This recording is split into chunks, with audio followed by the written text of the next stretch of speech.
मैं निवेदन कर रही थी आप लोगों के सामने, अगर पत्नी बड़ी समझदार है और सुलझे हुए विचारों की धनी है तो निश्चित कितना भी गलत रास्ते का अनुसरण करने वाला पति क्यों ना हो, उसको सही मार्ग पर ले आएगी, उसको शिक्षा दे देगी।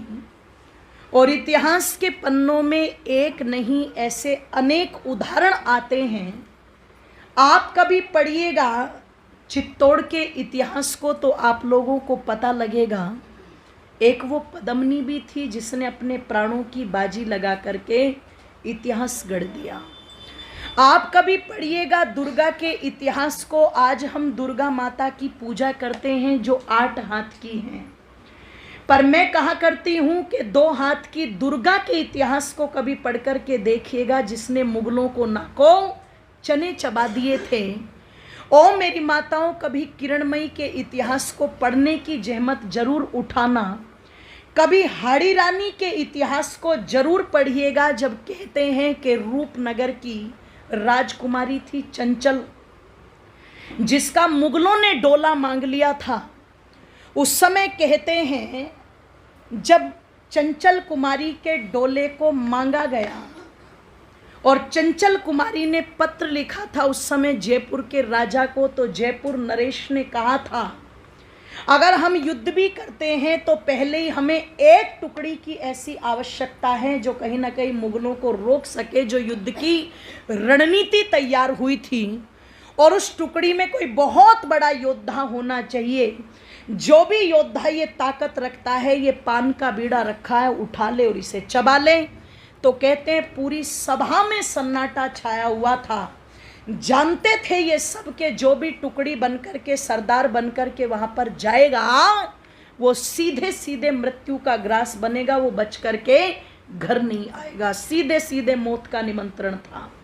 तो पूरी सभा में जब सन्नाटा था तो कहते हैं सरदार चूड़ावत नाम का एक योद्धा बैठा था, जिसने उस पान के बीड़े को उठा और उठा करके चबा लिया। तो जयपुर नरेश ने कहा था फिर शीघ्र तैयारी करो। ओ मेरी माताओं, उसने सिर्फ इतना समय मांगा कि मेरा विवाह हुआ है नया नया, अभी मैंने ठीक से अपनी पत्नी को देखा भी नहीं, उससे वार्तालाप भी मेरी नहीं हुई है, उसके हाथों की मेहंदी अब तक नहीं छूटी है। मैं एक बार अपनी पत्नी से भेंट करके उसे समझा दूं, उसे दिलासा दे दूं और मैं तुरंत वापस आ जाता हूं और सेना लेकर के चल देता हूं। आप चिंतन करना सरदार चूड़ावत क्या सोच करके घर गया था। पत्नी रोएगी, है ना, उसे समझाना पड़ेगा। पर वो आजकल जैसी पत्नी थोड़ी ना थी जो रांझे घाल के बैठ जाए, है ना। वो तो उस समय की देवियाँ थी, वास्तविक देवियाँ, जो वास्तविक धर्म को निभाना जानती थी। कहते हैं जब नवी नवेली दुल्हन जिसके हाथों की मेहंदी भी फीकी नहीं पड़ी थी, सरदार चूड़ावत अपनी उस पत्नी से मिला और मिलकर के जब सारी बातें बताई तो था तो ये कि पत्नी की आंखों में आंसू आएंगे और वो पोंछने पड़ेंगे। पर वो हैरान रह गया जब पत्नी हाथ में पूजा का थाल लेकर के आई और तुरंत अपने पति को तिलक करके कहती है तुम शीघ्र अति शीघ्र जाओ, मुझसे वार्तालाप करने में अपना समय खराब मत करो। मेरे पति होने से पहले तुम एक योद्धा हो और योद्धा का कर्तव्य होता है धर्म के लिए, आन बान शान के लिए लड़ना, इसलिए मैं बहुत बाद में हूँ और तुम्हारा कर्तव्य बहुत, बोल दो जरा, पहले है। जो काम पहले है तुम उसको करो, मुझे बाद में देखना। तो कहते हैं सरदार चूड़ावत तिलक करवा करके चल तो पड़ा, पर ओ मेरी माताओं जब पहुंचा है चल करके तो बाहर आया है और बाहर आकर के पता नहीं पत्नी का रूप या उसकी बातें या उसके विचार उसके दिमाग में बार बार कौंध रहे थे। जब बार बार कौंध रहे थे तो खुद तो वापस जाने की हिम्मत नहीं हुई, पर अपने एक सैनिक को भेज करके कहा जाओ मेरी पत्नी के पास और जाकर के मेरी पत्नी से कहना मैं युद्ध पर तो जा रहा हूं लेकिन मेरा लौटना संभव नहीं है, इसलिए अपनी कोई ऐसी निशानी मुझे दे दे कि जिस निशानी को लेकर के मैं चला जाऊं और उसको याद करता रहूं। तो कहते हैं सैनिक ने जाकर के जब उसकी पत्नी से ये कहा, जिसका नाम था हाड़ी रानी, ये कहा कि सरदार चूड़ावत ने आपकी कोई निशानी मंगाई है और ये कहा है कि लौट करके आना संभव नहीं होगा, इसलिए कोई ऐसी निशानी दे दो जिसको देख करके वो आपको याद करते रहे।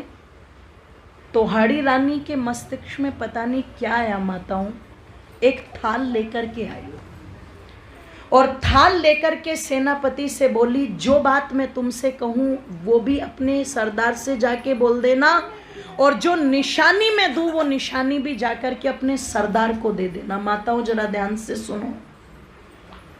कहते थाल सैनिक के हाथ में देकर के बोली, मेरे पति से कहना कि अगर वो मेरे रूप में ही अपने मस्तिष्क को रखेगा और मेरी इसी रूप के बारे में सोचता रहेगा तो जो उसका युद्ध का धर्म है उसको निभा नहीं पाएगा। अगर उसका मन अभी से इतना चंचल हो चुका है, इतना चलायमान हो चुका है, तो इसका मतलब उसका पूरा ध्यान अपने कर्तव्य पर नहीं है। और अगर ये योद्धाओं के मन चंचल हो जाएंगे तो पहले ही भारत इतना हद तक मुगलों का गुलाम बन चुका है, फिर तो कोई सीमा ही नहीं बचेगी। इसका मतलब ये ऐसे ऐसे योद्धा तो पूरे देश को गुलाम बनवा देंगे। तो एक भेंट दे रही हूं, जाकर के पति को दे देना। और ये कह करके कहते हैं थाल के आगे गर्दन झुका करके और हाथ में कटार लेकर के एक झटका अपनी गर्दन पर मारा। इतना तेज झटका था कि गर्दन कट करके थाल में गिर पड़ी और धड़ जो है वो धरती पर गिर पड़ा। सैनिक माताओं देखता रह गया और कांपते कांपते हाथों से बहुत देर के बाद में कहते हैं उस चेहरे को जो थाल में गिरा था, वो मुखड़ा, उसको कपड़े से ढक करके ले चला है। खून टपकता जा रहा है और जाकर के सरदार चूड़ावत के सामने थाल कर दिया। सरदार चूड़ावत ने खून को टपकते हुए देखा। जब कपड़ा उठा करके देखा तो उसकी पत्नी का सर था उस थाल के अंदर। सैनिक ने सारी बातें वही बता दी जो हाड़ी रानी कह कर के गई थी। मैं निवेदन कर दूं आप लोगों के सामने, आंखों से आंसू निकले और एक ही बात सरदार चूड़ावत ने कही थी कि देवी, वैसे तो ये बात तुम मुझे कह कर के समझा रही थी, पर शायद मैं ही तुम्हें समझने में भूल कर गया।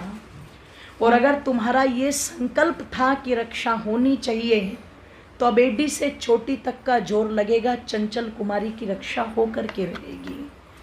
आप चिंतन करना, विचार करना, एक छोटी सी बात को पति के मस्तिष्क में बैठाने के लिए पत्नी ने वहां पर अपनी कुर्बानी देना, बोल दो जरा, पसंद किया और कुर्बानी दे ही दी।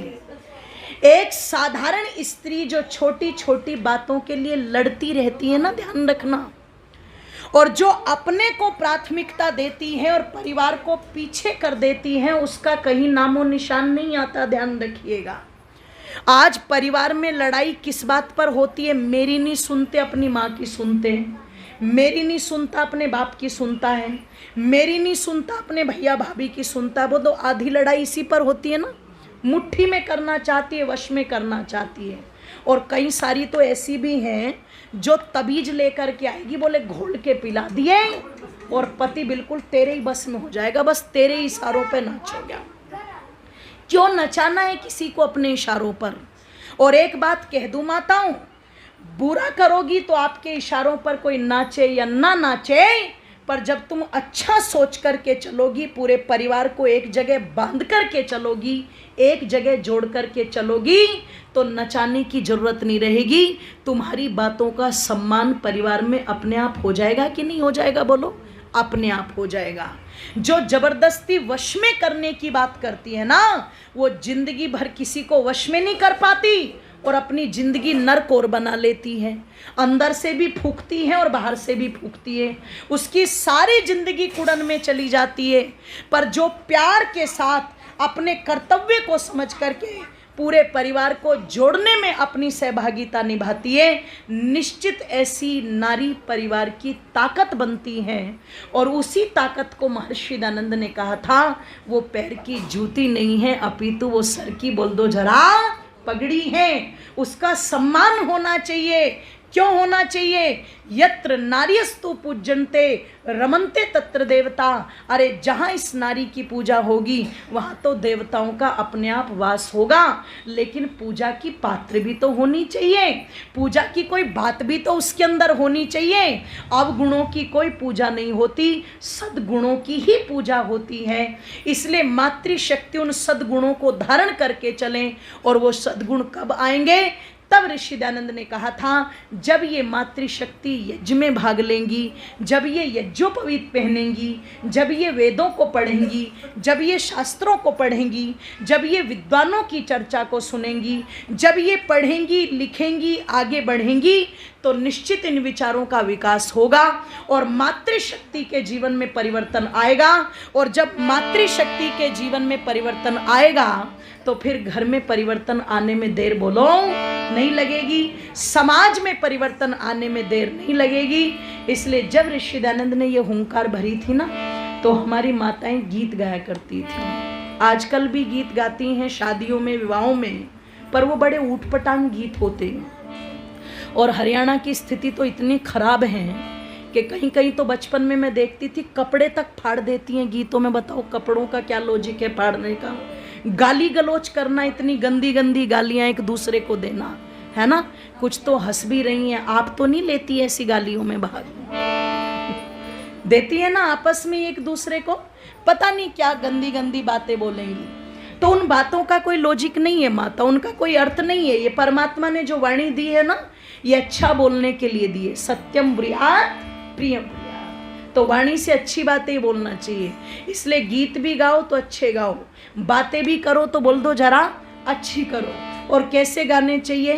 तो कवि ने बड़े सुंदर शब्दों में लिखा था, री बहना कर में एक डंडा लाया, डंडे में झंडा लाया, ऋषिवर दयानंद आया देश में। अरे बहना कर में एक डंडा लाया, डंडे में झंडा लाया, ऋषिवर दयानंद आया देश में। उसने सोता देश जगाया रे बहना, सोता देश जगाया रे बहना, वेदों का पाठ पढ़ाया, कन्या गुरुकुल खुलवाया, ऋषिवर दयानंद आया देश में। अरे बहना कर में एक डंडा लाया, डंडे में झंडा लाया, ऋषिवर दयानंद आया देश में, ऋषिवर दयानंद आया। ऋषि से पहले नारी यहाँ पर नहीं पढ़ाई जाती, ऋषि से पहले नारी यहाँ पर नहीं पढ़ाई जाती। ढोल गवार शूद्र पशुओं के साथ गिनाई जाती, ढोल गवार शूद्र पशुओं के साथ गिनाई जाती।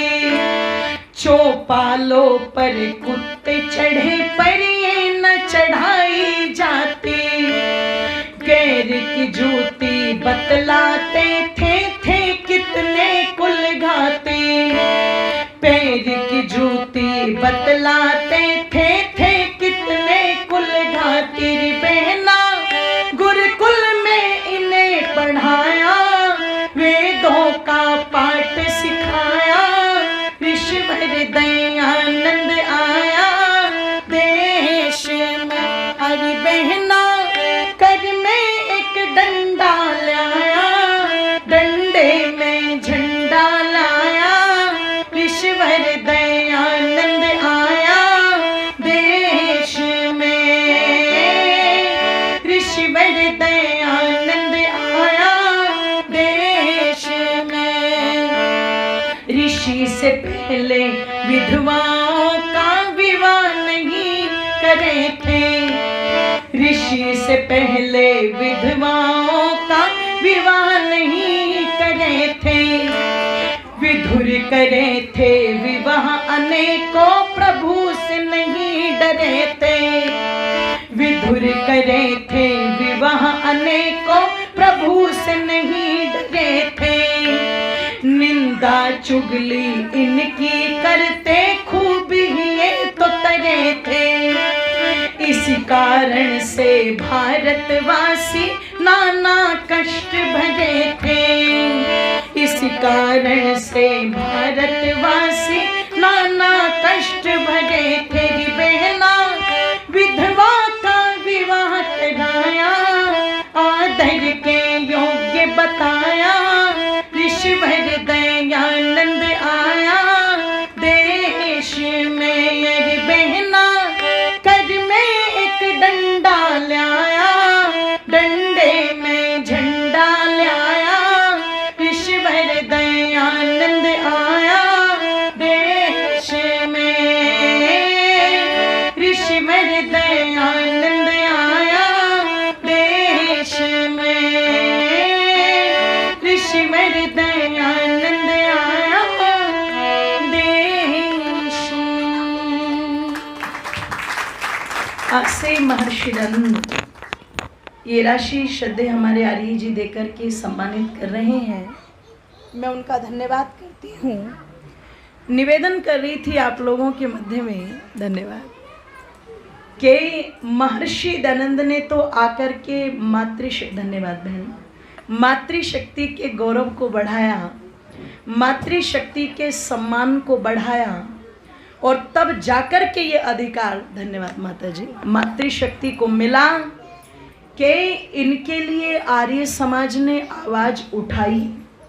और उसी आवाज उठाने का ये परिणाम हुआ कि जहाँ जहाँ आर्य समाज की स्थापना हुई, वहाँ स्त्री आर्य समाज को भी स्थापित किया गया। और माताओं, मैं एक बार इलाहाबाद में गई थी। इलाहाबाद के अंदर जो लाल बाग की आर्य समाज है, धन्यवाद माता जी, इलाहाबाद, और गंगा प्रसाद उपाध्याय जी ने, धन्यवाद, गंगा प्रसाद उपाध्याय जी ने विचार किया कि मैं आर्य समाज का भवन बनवा दूं। तो भवन तो बनवा दिया, दीवारें तो खड़ी हो गई, पर जब दीवारें खड़ी हुई तो छत डालने के लिए पैसे नहीं बचे और किसी और से उस समय सहयोग नहीं मिला। तो गंगा प्रसाद उपाध्याय जी की पत्नी ने अपने पति से कहा, एक काम करो, मेरे ये जो सोने के कंगन है ना, तुम ये बेच दो। तो गंगा प्रसाद उपाध्याय जी ने कहा, गहने तो माताओं को बहुत प्रिय होते, मातृशक्ति को, महिलाओं को, मैं आपके गहनों को कैसे दे सकता हूँ, कैसे बेच सकता हूँ। तो गंगा प्रसाद उपाध्याय जी की पत्नी ने कहा था, पतिदेव मेरे लिए तो सबसे बड़े गहने आप हैं, मेरी तो शोभा, मेरी तो पहचान आपसे है, और जब आप मेरे साथ में हैं तो मुझे इन गहनों की कोई आवश्यकता नहीं है। तुरंत अपने कंगन उतार करके अपने कुछ गहने जो थे वो पति के हाथ में थमा दिए और बोले, मेरा गहने पहनना जरूरी नहीं है, आर्य समाज की छत का डलना बहुत जरूरी है। आप कभी भी लालबाग आर्य समाज में जाएंगे, वो इतिहास, वो शिलालेख पर आपको लिखा हुआ मिलेगा। उस मातृशक्ति ने अपने कंगनों को बेच करके आर्य समाज की छत को डलवा दिया। और जब पंडित गंगा प्रसाद उपाध्याय जी ने उनसे पूछा, तुमने ऐसा क्यों किया, तो वो कहती हैं, ये मैंने आपके लिए नहीं किया या किसी को दिखाने के लिए नहीं किया। अरे ऋषि दयानंद ने जो मातृशक्ति पर उपकार किया है, अगर इसके बदले अपने प्राणों को भी मुझे देना पड़े तो वो भी बहुत कम होगा। गहने देना तो बहुत छोटी सी बात है, ये कोई बड़ी बात नहीं है, ये तो बहुत छोटी सी बात है। क्योंकि ऋषि दयानंद अगर ना आते तो आज इतना सम्मान मुझे मिलने वाला नहीं था, जो सम्मान मुझे ऋषि दयानंद के आने के कारण मिला है। तो मैं निवेदन कर दूं, बहुत बड़ा उपकार आर्य समाज ने किया। इसलिए आर्य समाज ये अधिकार देता है कि माताएं संगठन बनाएं, वो यज्ञ करें, वो सत्संग करें, वो वेदों को पढ़ें, वो प्रचार प्रसार करें। और जहाँ ये महिला समाज, मैं समझती हूँ, दृढ़ बन गया, वहाँ अपने आप ही विचारधारा और गतिविधियाँ बढ़ती चली जाती है। निश्चित आर्य समाज घरोंडा भी उसी उन्नति की ओर अग्रसर हैं और निरंतर ये आगे बढ़ता रहे, ये मेरी शुभकामनाएं हैं। आज प्रथम सत्संग की इस बेला में मैं आप सभी को अपनी शुभकामनाएं ज्ञापित करती हूँ। हृदय की गहराइयों से आप सभी का बहुत बहुत धन्यवाद। बड़े दच्चित मनोभाव से सुना और ये राशि दे के सम्मानित किया। आप सभी का बहुत बहुत धन्यवाद। इति ओम शांति।